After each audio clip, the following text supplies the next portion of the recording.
देखिए बच्चों, अब इसके पहले हम आप लोगों को जो है कि मैग्नेट चैप्टर पढ़ाया था, उसी से कुछ इम्पोर्टेंट चीज़ मैं आपको और पढ़ाना चाह रहा हूँ। इसमें देखिए जो है कि टॉपिक है चुंबकीय क्षेत्र की अभिधारणा। देखिए ये टॉपिक है चुंबकीय क्षेत्र की अभिधारणा। तो सबसे पहले हम देखेंगे चुंबकीय क्षेत्र क्या होता है। तो देखिए चुंबकीय क्षेत्र क्या होता है कि चुंबक के चारों ओर का वह क्षेत्र जिसमें लोहे से बनी कोई वस्तु जो है अपने अंदर आकर्षण या प्रतिकर्षण बल का अनुभव करती है, चुंबकीय क्षेत्र कहलाती है। देखिए जैसे एग्जाम्पल दैट हमारा क्या है कि चुंबक है। चुंबक में आप जानते हैं कि नॉर्थ और क्या होता है, साउथ होता है। अगर मान लेते हैं कोई लोहे का कड़ हमने यहाँ रखा है या यहाँ रखा है, यहाँ रखा है, यहाँ रखा है, यहाँ कहीं रखा, तो ये क्या कर रहा है कि ये जो चुंबकीय बल का अनुभव कर रहा है, कहने का मतलब इसको लग रहा है कि चुंबक अपनी तरफ हमें क्या कर रहा है, अट्रैक्शन कर रहा है या रिपल्सन कर रहा है। तो वो क्षेत्र क्या कहलाता है, चुंबकीय क्षेत्र है। अब देखिए जैसे एक और अगर डिटेल्स देखना हो तो जैसे हमने क्या किया, एक चुंबक लिया, चुंबक में नॉर्थ और साउथ, और उसमें जानते हैं कि मैग्नेटिक फ्लक्स चुंबकीय बल रेखाएं निकलती, चुंबकीय बल रेखाएं कहाँ जाती, नॉर्थ से हमेशा साउथ में एंट्री करती, नॉर्थ से साउथ में एंट्री करती है। तो अब होता क्या है, जब नॉर्थ से साउथ में एंट्री करती तो जहाँ तक ये जो है कि जहाँ तक जो है कि ये अगर कोई लोहे का टुकड़ा मान लेते हैं हमने यहाँ रखा था, यहाँ तक अगर इसका अनुभव कर रही है तो ये चुंबकीय क्षेत्र कहलाएगा। इसी चीज़ को देखिए, हमने चुंबकीय क्षेत्र की अवधारणा है, इसको मैंने डेफिनेशन इसका लिख रखा है। चुंबक के चारों ओर का वह क्षेत्र जिससे चुंबक के प्रभाव का अनुभव किया जा सके चुंबकीय क्षेत्र कहलाता है। चुंबक के इस प्रभाव को चुंबकीय क्षेत्र की तीव्रता से नापा जाता है। चुंबकीय क्षेत्र की तीव्रता एक क्या है, सदिश राशि है। इसका मात्रक क्या होता है दोस्तों, न्यूटन प्रति एम्पियर मीटर, या इसी को हम बोलते हैं वेबर प्रति मीटर स्क्वायर। तो बी बराबर होता है 5/A। देखिए इसी चीज़ को हमने यहाँ दिखा रखा है। नेक्स्ट टॉपिक इसका है चुंबकीय बल रेखाएं। देखिए चुंबकीय बल रेखाएं क्या होती है, चुंबकीय बल रेखाएं किसी भी चुंबक से जो चुंबकीय बल रेखाएं होती है वो क्या करती है, नॉर्थ, चुंबक के नॉर्थ से निकलती हैं और साउथ पोल पर जाती हैं। लेकिन एक चुंबक के बाहर ऐसी क्रिया होती है, चुंबक के बाहर क्या करती है, नॉर्थ से निकल कर कहाँ एंट्री करती है, साउथ में। लेकिन चुंबक के अंदर क्या करती है, जो बल रेखाएं चलती है साउथ से कहाँ जाती हैं, नॉर्थ में। चुंबक के अंदर जो बल रेखाएं निकलती हैं साउथ से नॉर्थ की तरफ निकलती हैं। तो इसी चीज़ को देखिए, चुंबकीय बल रेखाएं क्या होती हैं। चुंबकीय बल रेखाएं किसी, देखिए ये सब, ये जो हमने बनाया सब चुंबकीय क्या है, बल, ये सब रेखाएं हैं। ये सब क्या है, चुंबकीय बल रेखाएं, जो हमने आपको फिगर में दिखा रखा है। तो चुंबकीय बल रेखाएं किसी चुंबकीय क्षेत्र के वे काल्पनिक रेखाएं हैं जिनके किसी बिंदु पर खींची गई स्पर्श रेखा उस बिंदु पर चुंबकीय क्षेत्र की तीव्रता की दिशा को निरूपित करती है। अभी आपने देखा चुंबकीय क्षेत्र की तीव्रता बी देखा था ना, उसी को निरूपित ये करती हैं। देखिए काफ़ी इम्पोर्टेंट है। अब इसमें एक चीज़ पूछता है, चुंबकीय बल रेखाओं के गुण बताइए। चुंबकीय बल रेखाओं के देखिए क्या क्या गुण हैं। पहले चुंबकीय बल रेखाएं, देखिए इसमें फिगर में ये भी आपको दिख रहा है कि चुंबकीय बल रेखाएं एक दूसरे को कहीं भी नहीं काटती। देखिए एक दूसरे से कहीं कट रही हैं, कहीं नहीं काटती हैं। तो देखिए चुंबकीय बल रेखाओं के लिख दीजिए आप लोग के निम्न गुण होते हैं, क्या होते हैं। नंबर 1, चुंबकीय बल रेखाएं एक दूसरे को कभी नहीं काटती। एक समान चुंबकीय क्षेत्र की चुंबकीय बल रेखाएं समांतर होती हैं। चुंबकीय बल रेखाओं के किसी बिंदु पर खींची गई स्पर्श रेखा उस बिंदु पर चुंबकीय क्षेत्र की दिशा को प्रदर्शित करती है। चुंबकीय बल रेखाएं चुंबक के उत्तरी ध्रुव से निकलकर कहाँ जाती है, दक्षिणी ध्रुव में। हमने कहा कि चुंबक के देखिए बाहर क्या होती है, चुंबकीय बल रेखाएं जो चुंबक के बाहर क्या करती है, उत्तरी ध्रुव से निकलकर दक्षिणी ध्रुव में प्रवेश करती है। लेकिन चुंबक के अगर अंदर की हम बात करें तो दक्षिणी ध्रुव से निकलकर कहाँ प्रवेश करती हैं, उत्तरी ध्रुव में। देखिए उसी चीज़ को आगे देखिए। नेक्स्ट इसका नंबर है कि किसी स्थान पर चुंबकीय बल रेखाओं की सघनता उस स्थान पर चुंबकीय क्षेत्र की तीव्रता के अनुक्रमानुपाती होती है।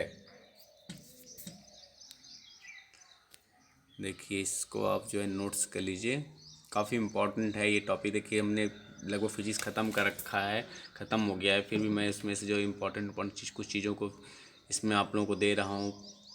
आपके सिलेबस के अकॉर्डिंग ही है हमारा ये टॉपिक, इसको अच्छे से पढ़िए, काफ़ी इम्पोर्टेंट चीज़ है ये।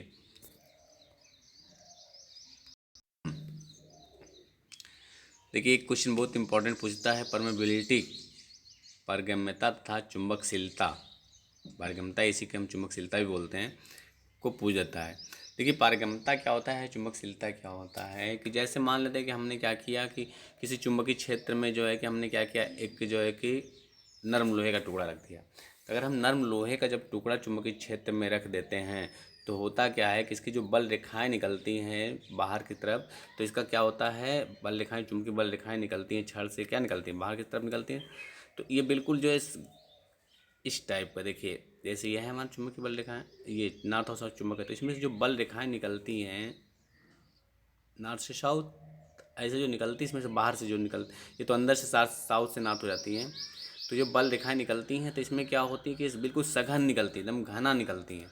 और अगर इसी में हमने क्या रख दिया कि कोई चुंबकीय क्षेत्र में जो हमने कोई एल्युमिनियम का छड़ रख दिया, कौन सा छड़ रख दिया इसमें हमने, कोई एक एल्युमिनियम का छड़ रख दिया। जब एल्युमिनियम का छड़ जब रख दिया तो ये क्या करती है कि इसमें जो है कि जस्ट अपोजिट से थोड़ा सा छड़ के भीतर क्या होता है, चुंबकीय बल रेखाएं जो है कि सघनता बाहर के सापेक्ष घट जाती है, जो इसके अंदर जो सघनता है वो क्या करती है, बाहर के सापेक्ष घट जाती है, अंदर के सापेक्ष बढ़ जाती है, यानी ये इस रूप में होने लगती है। बाहर के सापेक्ष क्या करती है, देखिए सघनता बढ़ जाती है। तो उसमें जो डिफरेंट होता है उसी को जो होता है हम बोलते हैं पारगम्यता या चुंबकशीलता। देखिए इसी चीज़ को हमने लिख रखा है, थोड़ा इसे याद कर लीजिएगा। एक समान चुंबकीय क्षेत्र की बल रेखाएं समांतर होती है, तो हमने आपको बताया था। तथा प्रत्येक स्थान पर चुंबकीय बल रेखाओं की, देखिए प्रत्येक स्थान पर क्या होती है, जो इसकी सघनता होती है ये क्या होती है, समान होती है।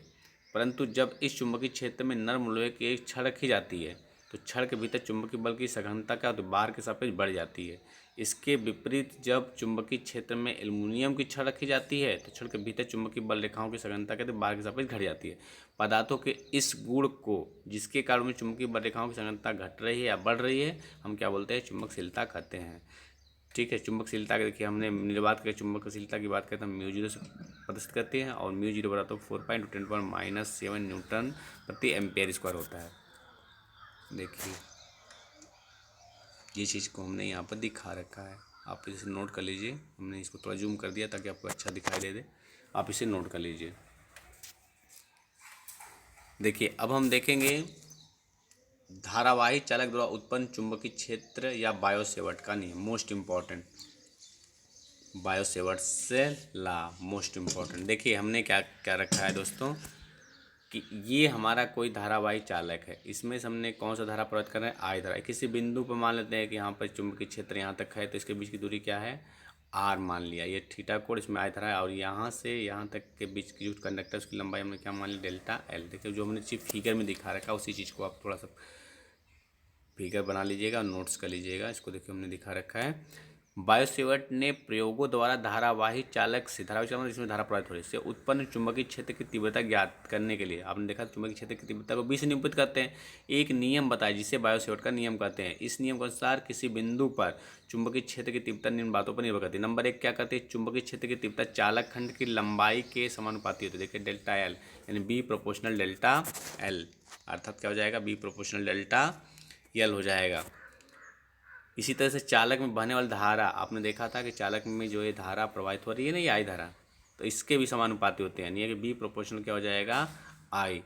और उसके बाद है चालक खंड के बिंदु पी तक। देखिए बिंदु तक मतलब बिना बिंदु पी तक जो है कि दूरी कितनी है, आर है। तो आर के वर्ग के व्युत्क्रमानुपाती होते हैं, बी प्रोपोर्शनल 1/r²। देखिए 3 हो गया। और चौथा इसके जो बीच में जो थीटा कोण बन रहा है, साइन थीटा के समानुपाती होते हैं, बी प्रोपोर्शनल साइन थीटा। देखिए हमने यहाँ लिखा है, ये साइन, इसके बीच में देखिए कोण बन रहा था यहाँ पर, ये जो थीटा। अब इन चारों नियमों को हम क्या करेंगे, मिला देंगे, और इन चारों नियमों को मिलाने पर जो एक फॉर्मूला बनेगा। जैसे अभी हम चारों नियमों को मिलाएंगे तो क्या बनेगा, चार नियमों को मिलाने पर क्या बनेगा भाई, बी प्रपोज किसको कर रहा है, आई को कर रहा है, डेल्टा एल को कर रहा है, साइन थीटा को भी प्रपोज कर रहा है, बट्टे व्युत्क्रमानुपाती आर की, तो आर स्क्वायर। अब देखिए ये तो प्रोपोर्शनल घटाएंगे तो इसी जगह हम लिखेंगे म्यू 0/4 पाई। अब देखिए इसी चीज़ को, ये पहले तो आप यहाँ नोट कर लीजिए, मोस्ट इम्पॉर्टेंट है ये। देखिए बच्चों आप लोगों के लिए बहुत ही इंपॉर्टेंट है ये, इसलिए एकदम बिल्कुल इसे आप रट जाइए। धारावाही चालक द्वारा उत्पन्न चुंबकीय क्षेत्र या बायोसेवर्ट का नियम। देखिए आगे, देखिए हमने यहाँ पर दिखा रखा है कि चारों नियमों को हमने क्या किया, मिला दिया। जब चारों नियमों को मिलाएंगे तो क्या बनेगा, ये B proportional I delta l sine theta by r square हो जाएगा। जब ये प्रोपोर्शनल ख़त्म करेंगे तो कोई कांस्टेंट लगाएंगे। यहाँ कांस्टेंट क्या है, म्यू जीरो बाई फोर पाई। अब जानते हैं कि म्यू जीरो क्या होती है, निर्वात की चुंबकशीलता है। अब इसका मात्रक होता है न्यूटन प्रति एम्पियर स्क्वायर। अब इसका देखिए, अब यहाँ से हमने क्या रख दिया, तो इस कांस्टेंट को ख़त्म करके हमने उसकी जगह क्या लिख दिया, म्यू जीरो बाई फोर पाई। यही हमारी कांस्टेंट वैल्यू है। अब देखिए इसी चीज़ को हमने यहाँ दिख रखा है, तो ये हमारा फार्मूला निकल गया। देखिए इस पर न्यूमेरिकल्स भी आते हैं, हम आपको न्यूमेरिकल्स भी इस पर कराएंगे। तो देखिए अब इसमें म्यू जीरो क्या है, निर्वात की चुंबकशीलता है। इसका म्यू जीरो बाई फोर पाई का मान होता है 10⁻⁻7 न्यूटन प्रति एम्पियर स्क्वायर। अब इसके पहले अब देखेंगे म्यू जीरो का अगर खाली मान हम देखें तो 4 पाई इंटू 10⁻⁷ न्यूटन प्रति एम्पियर स्क्वायर होता है। तो ये काफ़ी इंपॉर्टेंट था बायो सेवर्ट्स लॉ। कभी कभी एक नंबर का पूछ देता है, ऐसे भी, ऐसे तो मान के चलिए 5 नंबर में इस टाइप का आएगा, और ऐसे भी पूछ देता है कि बायो सेवर्ट्स जो नियम, इसका फार्मूला को लिखिए। देखिए अगला टॉपिक है, ये भी मोस्ट इम्पॉर्टेंट है, यानी जो भी हम टॉपिक पढ़ाएं सारे इम्पोर्टेंट टॉपिक है। अनंत लंबाई के एक धारावाही ऋजुरेखी चालक में चुंबकीय क्षेत्र। अगर इसी चीज़ को एक नंबर में पूछ देगा या 2 नंबर में पूछ देगा तो फार्मूला हमारा वही रहेगा, बस इसमें थोड़ी सी देखिए चेंजिंग क्या आ रही है, इसको देखिएगा। यदि अनंत लंबाई के एक रुचि रेखी चालक में विद्युत धारा आई प्रवाहित हो रही है तो आर दूरी पर स्थित किसी बिंदु पर चुंबकीय क्षेत्र की तीव्रता बी बराबर क्या, म्यू जीरो बाई देखिए फोर पाई रहेगा, यहाँ पर हो जाएगा 2I बाई आर हो जाएगा, क्योंकि जानते हैं डेल्टा एल अनंत लंबाई हो जाएगा।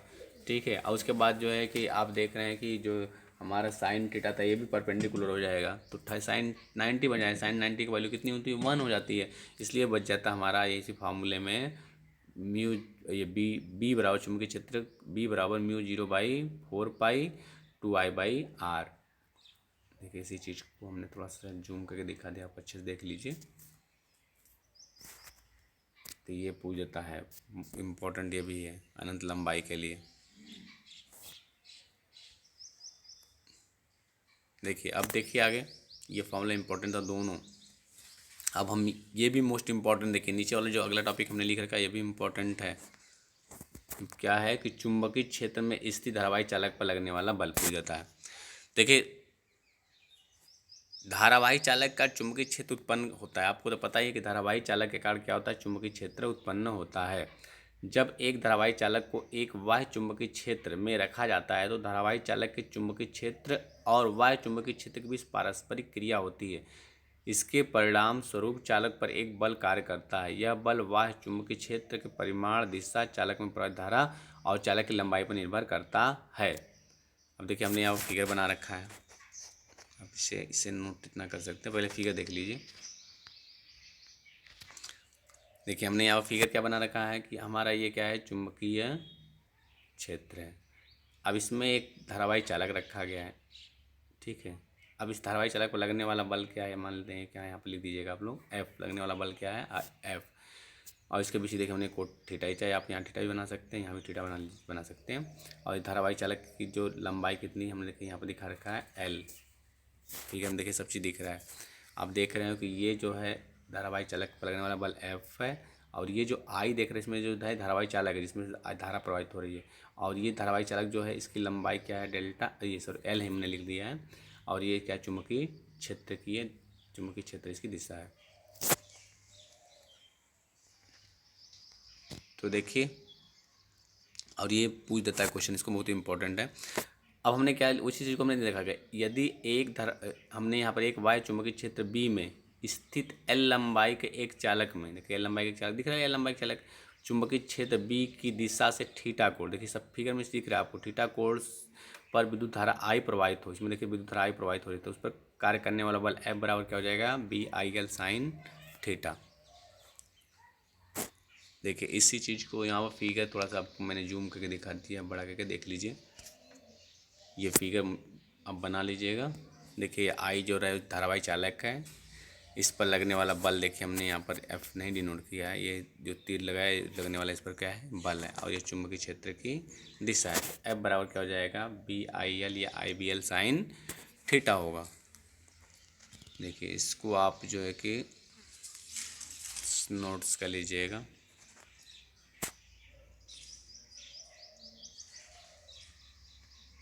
ये काफ़ी इम्पोर्टेंट था।